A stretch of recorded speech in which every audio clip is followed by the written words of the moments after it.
एका छोट्याशा शांत आणि हिरव्यागार गावात विठ्ठलराव नावाचे एक प्रामाणिक, मेहनती आणि मनाने खूप चांगले माणूस राहत होते.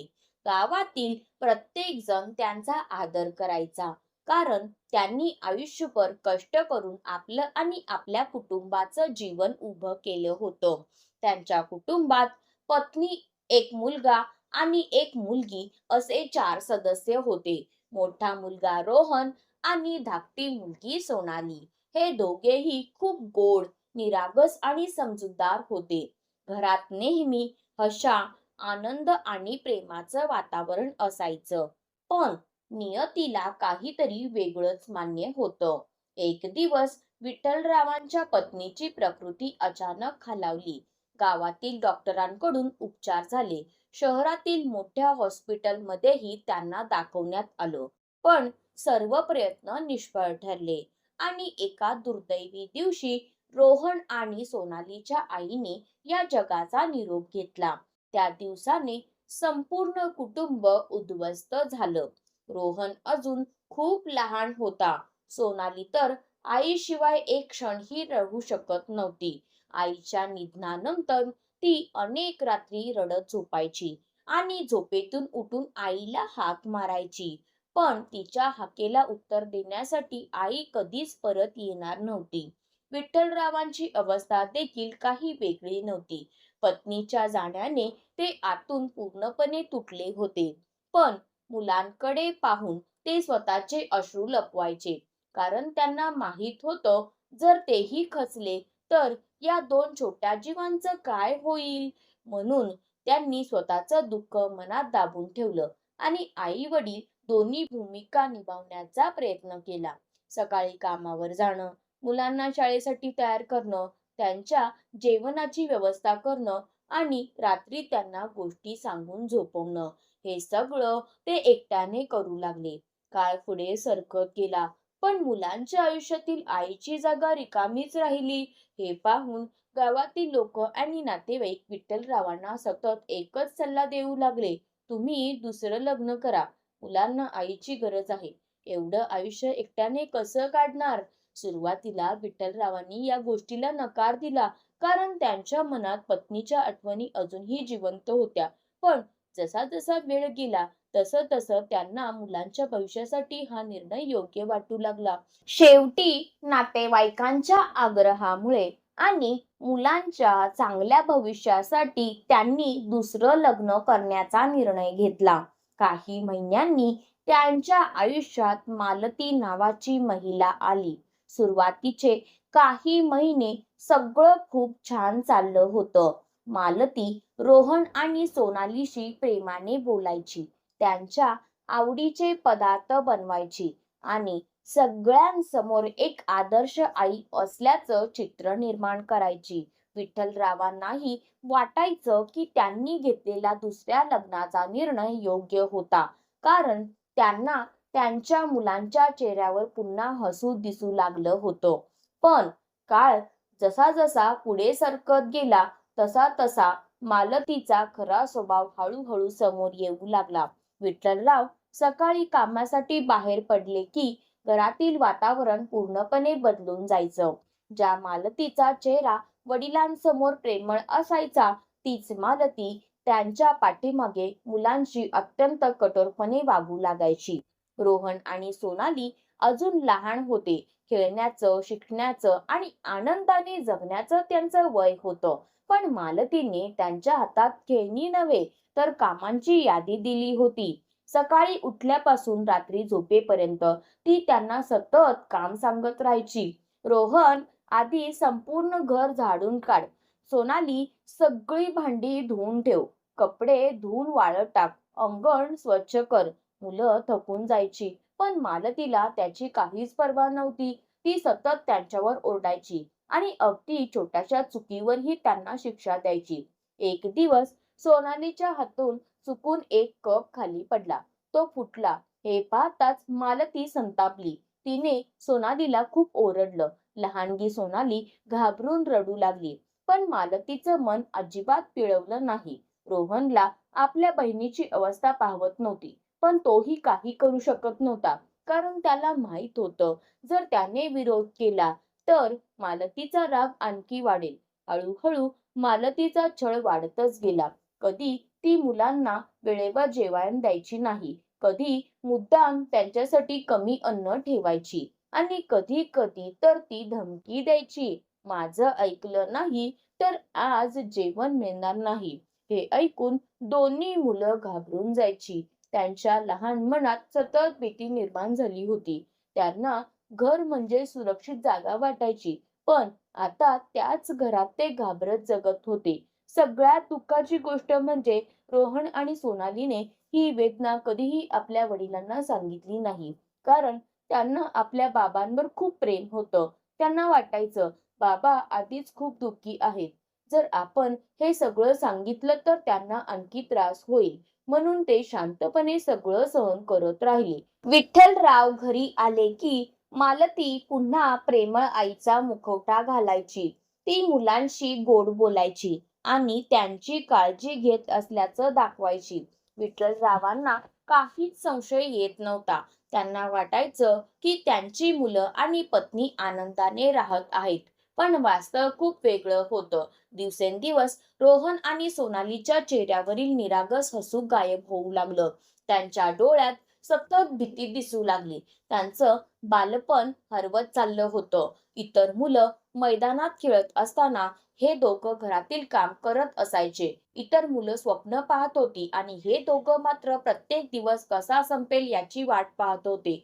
मालतीचा अन्याय दिवसेंदिवस वाढत होता आणि एक दिवस असा येणार होता जेव्हा तिच्या खोटेपणाचा आणि क्रूरतेचा भांडाफोड होणार होता. पण तो दिवस येण्याआधी रोहन आणि सोनालीला अजून खूप मोठ्या वेदनांना सामोरं जावं लागणार होतं. काळ जसा जसा पुढे सरकत होता तसा तसा मालतीचा रोहन आणि सोनालीवरील अन्याय वाढत चालला होता. दोन्ही मुलं शांतपणे सगळं सहन करत होती, कारण त्यांना वाटत होतं की एक दिवस तरी सत्य समोर येईल. पण नियतीने त्यांच्या आयुष्यात आणखी एक मोठा धक्का ठेवला होता. एक दिवस सकाळी विठ्ठलराव कामावर जाण्याची तयारी करत होते. तेवढ्यात मालती अचानक मोठमोठ्याने ओरडू लागली, अरे देवा, कपाटातले पैसे कुठे गेले? तिने संपूर्ण घर डोक्यावर घेतलं. कपाट उघडून पुन्हा पुन्हा पैसे शोधू लागली. विठ्ठलरावही घाबरले, कारण घरात ठेवलेली काही हजार रुपयांची रक्कम खरंच गायब झाली होती. काही क्षण शांत राहिल्यानंतर मालतीने अचानक रोहनकडे बोट दाखवलं आणि रागाने म्हणाली, हे पैसे यानेच घेतले असतील, याशिवाय घरात दुसरं कोण घेणार?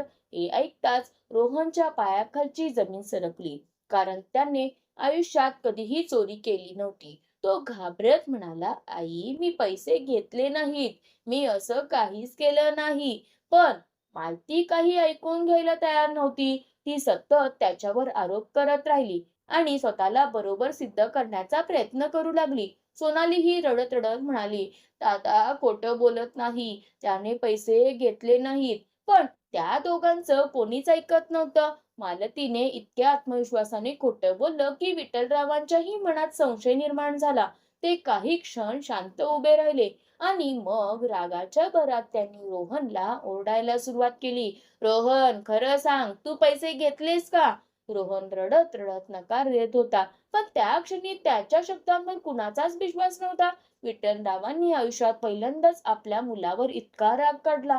हे पाहून रोहन पूर्णपणे तुटून गेला, कारण ज्या बाबांवर त्याचा सर्वात जास्त विश्वास होता, ज्यांच्यासाठी तो सगळं सहन करत होता, त्यांनीच आज त्याच्यावर विश्वास ठेवला नव्हता. त्या क्षणी रोहनच्या मनात खूप मोठी वेदना निर्माण झाली. त्याला पैशांचा आरोप जितका दुखावणार नव्हता, त्यापेक्षा जास्त दुःख बाबांच्या अविश्वासाचं होतं. त्या दिवशी तो संपूर्ण दिवस शांत राहिला. नेहमी हसणारा आणि बहिणीची काळजी घेणारा रोहन आज पूर्णपणे हरवून गेला होता. रात्र झाली. घरातील सगळेजण झोपले, पण रोहन आणि सोनालीच्या डोळ्यात झोप नव्हती. दोघंही घराच्या एका कोपऱ्यात बसून रडत होते. सोनालीने अश्रूंनी भरलेल्या डोळ्यांनी विचारलं, दादा, आपण इतके वाईट आहोत का? बाबांनाही आपल्यावर विश्वास नाही. हे ऐकून रोहनचं हृदय आणखी तुटलं. त्याने बहिणीला जवळ घेतलं आणि स्वतःचे अश्रू लपवण्याचा प्रयत्न केला, पण त्याच्या डोळ्यातूनही अश्रू सतत वाहत होते. त्या रात्री दोघांना एक गोष्ट स्पष्टपणे जाणवली की या घरात आता त्यांना समजून घेणारं कोणीच उरलं नाही. त्यांना वाटू लागलं, आपण कितीही सत्य बोललो तरीही आपल्यावर कोणी विश्वास ठेवणार नाही. या घरात आपल्याला प्रेम नाही, फक्त आरोप आणि अपमान मिळतो. त्या रात्री रोहनने एक मोठा निर्णय घेतला, जो त्याच्या आणि सोनालीच्या आयुष्याला कायमचं बदलून टाकणारा होता.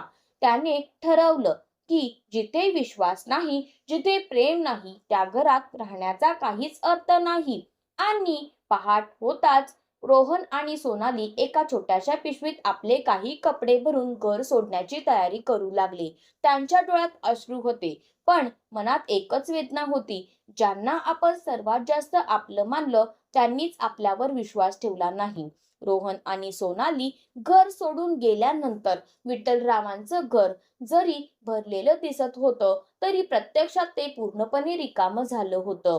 घरात आता ना मुलांचा हशा होता, ना त्यांच्या पावलांचा आवाज. सोनालीच्या खळखळून हसण्याने गजबजणारे अंगण आणि रोहनच्या मेहनतीने जिवंत वाटणारं घर आज शांत आणि उदास झालं होतं. सुरुवातीला मालतीला याचा काहीच फरक पडला नाही. उलट तिला वाटत होतं की आता घरावर तिचा पूर्ण अधिकार झाला आहे.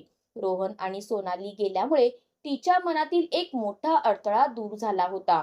विठ्ठलराव मात्र दिवसेंदिवस शांत होत चालले होते.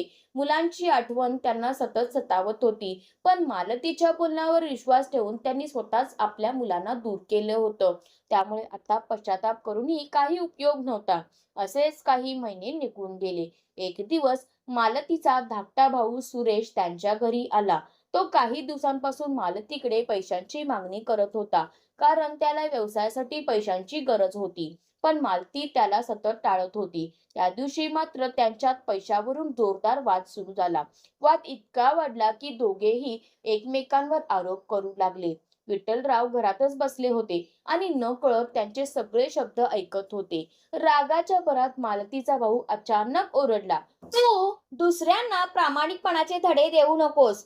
तूच तर त्या दोन निष्पाप मुलांचं आयुष्य उद्ध्वस्त केलंस. मालती घाबरली. ती त्याला गप्प बसवण्याचा प्रयत्न करू लागली, पण आता खूप उशीर झाला होता. रागाच्या भरात त्याने आणखी मोठं सत्य उघड केलं. घरातील पैसे रोहनने चोरले नव्हते. तो सगळा डाव तुझाच होता. तूच पैसे लपवले होतेस आणि त्या मुलांवर खोटा आरोप केला होतास, फक्त घर आणि संपत्तीवर तुझा अधिकार मिळावा म्हणून. हे शब्द ऐकताच विठ्ठलरावांच्या हातातील पाण्याचा ग्लास खाली पडला. त्यांना स्वतःच्या कानांवर विश्वास बसत नव्हता. काही क्षणांसाठी त्यांच्या भोवतालचं जगच थांबल्यासारखं वाटलं. त्यांच्या डोळ्यांसमोर रोहनचा रडणारा चेहरा दिसू लागला. सोनालीचे अश्रूंनी भरलेले डोळे आठवू लागले आणि तो दिवस आठवला जेव्हा त्यांनी सत्य न जाणता आपल्या मुलांवर विश्वास ठेवला नव्हता. त्यांच्या मनात एकच विचार घुमत होता, माझी मुलं खरंच निरपराध होती आणि मीच त्यांचा सर्वात मोठा गुन्हेगार ठरलो. त्या क्षणी विठ्ठलरावांच्या डोळ्यातून अश्रू वाहू लागले. त्यांना स्वतःचा खूप राग येत होता, कारण त्यांनी एका खोट्या व्यक्तीच्या बोलण्यावर विश्वास ठेवला आणि स्वतःच्या रक्ताच्या नात्यांवर संशय घेतला. आज त्यांना समजलं होतं की खरा गुन्हेगार रोहन नव्हता, तर खोटेपणा आणि आंधळा विश्वास होता. मालती खाली मान घालून उभी होती, कारण तिचं सगळं सत्य आता समोर आलं होतं आणि विठ्ठलरावांना आपल्या आयुष्यातील सर्वात मोठ्या चुकीची जाणीव झाली होती. त्या रात्री त्यांना झोप लागली नव्हती. संपूर्ण रात्र ते फक्त रोहन आणि सोनालीचा विचार करत बसले. त्यांना एकच प्रश्न सतावत होता, माझी मुलं आता कुठे असतील? त्यांनी मला कधी माफ केलं असेल का? आणि शेवटी पहाट होताच विठ्ठलरावांनी एक मोठा निर्णय घेतला. ते आपल्या मुलांना शोधण्यासाठी घराबाहेर पडणार होते, कारण त्यांना समजलं होतं की संपत्तीपेक्षा मोठं काही असेल तर ते म्हणजे आपल्या मुलांचं प्रेम. ते गावोगाव फिरले, नातेवाईकांकडे चौकशी केली, अनेक ठिकाणी मुलांचा शोध घेतला. अखेर कित्येक दिवसांच्या शोधानंतर त्यांना समजलं की रोहन आणि सोनाली एका आश्रमात राहतात. हे ऐकताच ते ताबडतोब त्या आश्रमात पोहोचले. आश्रमात प्रवेश करताच त्यांच्या नजरेसमोर एक दृश्य आलं, जे पाहून त्यांच्या डोळ्यात अश्रू आले. रोहन अभ्यास करत होता आणि सोनाली इतर मुलांसोबत आनंदाने शिकत होती. अडचणींवर मात करून दोघांनीही आपल्या आयुष्यात पुढे जाण्याचा मार्ग निवडला होता. विठ्ठलराव हळूहळू त्यांच्याजवळ गेले. त्यांना पाहताच रोहन आणि सोनाली काही क्षण स्तब्ध झाले. पुढच्या क्षणी विठ्ठलराव त्यांच्या पायांवर पडले आणि रडत म्हणाले, "मला माफ करा बाळांनो, मी तुमच्यावर विश्वास ठेवला नाही. एका खोट्या आरोपामुळे मी माझ्या स्वतःच्या मुलांना गमावलं." हे ऐकून रोहनच्या डोळ्यातही अश्रू आले. त्याने वडिलांना उठवलं आणि शांतपणे म्हणाला, "बाबा, चूक झाली असेल, पण तुम्ही आमचे बाबा आहात. तुमच्याशिवाय आमचं कोण आहे?" हे शब्द ऐकताच विठ्ठलरावांचा बांध फुटला. सोनाली ही रडत वडिलांच्या मिठीत शिरली आणि त्या क्षणी वर्षांवर्षाचं दुःख, वेदना आणि गैरसमज अश्रूंमध्ये विरघळून गेले. त्या दिवशी विठ्ठलरावांना समजलं की खरं प्रेम कधीच संपत नाही आणि मुलांनी दाखवून दिलं की मोठं मन हे सूड घेण्यात नसतं, तर माफ करण्यात असतं. त्या दिवसानंतर विठ्ठलरावांच्या आयुष्यात पुन्हा आनंद परत आला. रोहन, सोनाली आणि विठ्ठलराव पुन्हा एकत्र राहू लागले. घरात पुन्हा हसू ऐकू येऊ लागलं. ज्या घरात एकेकाळी गैरसमज, दुःख आणि अश्रू होते, त्याच घरात आता प्रेम, विश्वास आणि आपुलकी नांदू लागली. विठ्ठलरावांना आयुष्याचा एक खूप मोठा धडा मिळाला की कोणाच्याही बोलण्यावर आंधळेपणाने विश्वास ठेवण्यापूर्वी सत्य काय आहे हे जाणून घेणं खूप महत्वाचं असतं. कारण एक चुकीचा निर्णय आपल्या सर्वात जवळच्या नात्यांनाही तुटवू शकतो. रोहन आणि सोनालीनेही दाखवून दिलं की माफ करण्या इतकं मोठं सामर्थ्य दुसरं कोणतंच नसतं. सावत्र आई वाईट असेलच असं नाही, पण कोणावरही आंधळा विश्वास ठेवू नका. कारण सत्य उशिरा समोर आलं तरी ते नात्यांची खरी किंमत शिकवून जातं. आणि लक्षात ठेवा, विश्वास तुटला तर नातं दुखावतं, पण प्रेम खरं असेल तर ते नातं पुन्हा जोडतं. ही कथा तुम्हाला आवडली असेल तर व्हिडिओला एक लाईक नक्की करा. या कथेने तुमच्या मनाला स्पर्श केला असेल तर कमेंटमध्ये आई वडील आणि मुलांचं प्रेम अमूल्य आहे असं नक्की लिहा. अशाच हृदयस्पर्शी, कौटुंबिक आणि जीवनाला नवी दिशा देणाऱ्या मराठी कथा पाहण्यासाठी आमच्या मनस्पर्श कथा चॅनलला सबस्क्राईब करा आणि ही कथा आपल्या मित्र मैत्रिणी व कुटुंबियांसोबत शेअर करायला विसरू नका. कारण कदाचित ही कथा एखाद्याचं आयुष्य बदलू शकते.